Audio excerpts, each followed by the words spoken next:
Well, what's going on, everybody? Kyle and Open Pac-Man Sports Cards. Great to see you again. So, question of the week, things that we get in the shop, questions from customers, questions online, talking to people in general. So, I had a question from a customer the other day who said, why don't we carry like some of the repack product that's a big trend in the sports card marketplace?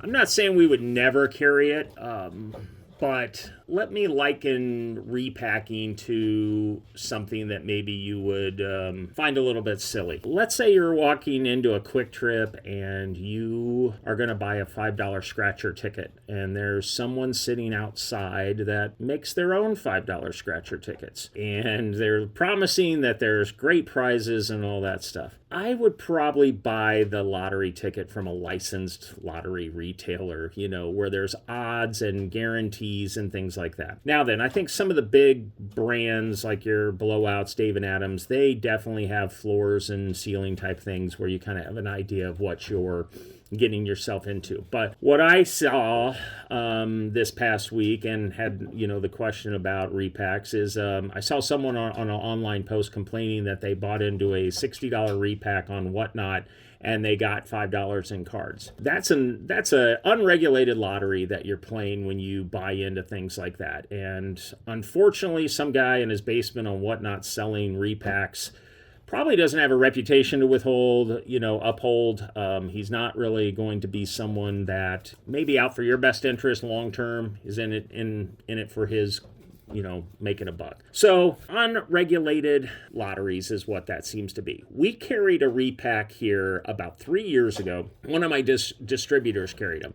And our cost was $75 a repack. It was a guaranteed graded card, right? And it was the fancy box, and it was carried through, like I said, one of our distributors. So you would think that there would be some sort of like kind of standards-ish for that. $75 was my cost. MSRP was $100. So we put them out on the shelf. It was basketball, and we actually had an order in for a case of football that was going to come out 2 months later, that after I'd kind of tell you what we saw, we canceled that order. The first box, the gentleman opened it up and he got a $20 slab on a $100 box, right? It was pretty bad, and he kind of stood there and he comped it and looked at it and was like, oh, that's kind of pretty bad. I'm like, yeah, well, I mean, it's a repack. I don't know what the floor is, don't know really what the ceiling is.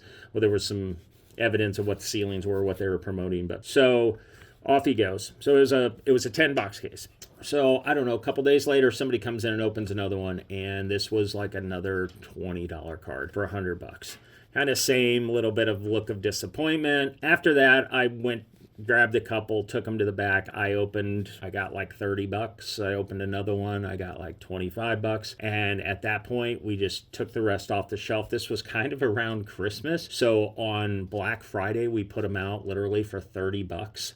And I think like the guys that bought the last like 5 or 6, they kind of broke even. Nobody hit anything great, but at $30, the MSRP or my cost was $75. So I wasn't even hitting the floor, and then for somebody else to pay on top of it. So I think in the world of repacks, if you're doing it for fun, if you're doing it for entertainment, like going to a casino, great. At least casinos and lotteries are licensed. They have rules that they have to abide by. But if you're buying a repack from the Whatnot streamer dude who made up some cool boxes, you're just going to lose more often than you win. So that's kind of like one of the questions, like I said, we've gotten before. What about those? Are you ever carry like the repacks? These are the best repacks or whatever.